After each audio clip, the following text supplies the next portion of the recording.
আজকে বাড়িতে পাঁচ তরকারি রান্না হবে। কিভাবে রান্না হবে চলুন দেখাই পাঁচ তরকারি রান্নাটা।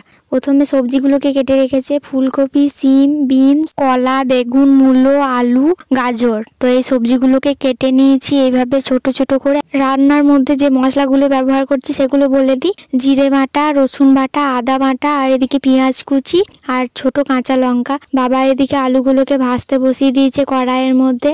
লাল লাল করে আলুগুলোকে ভেজে নেবে আর সমস্ত সবজিগুলোকে এভাবেই ভেজে নিতে হবে।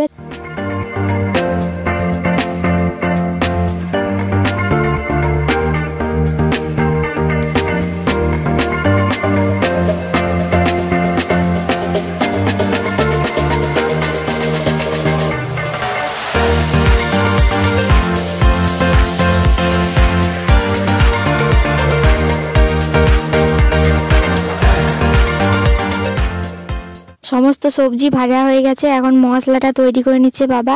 প্রথমে তেলের উপরে কিছু তেজপাতা আর কিছু চিনি দিয়ে দিয়েছিল, তারপরে দিয়েছিল লঙ্কা, পেঁয়াজ, তারপরে বেটে রাখা মশলাগুলো দিয়ে লবণ আর হলুদ দিয়ে জল দিয়ে ভালো করে কষিয়ে নিল। আর রান্না পুরো হয়ে গেছে। এই যে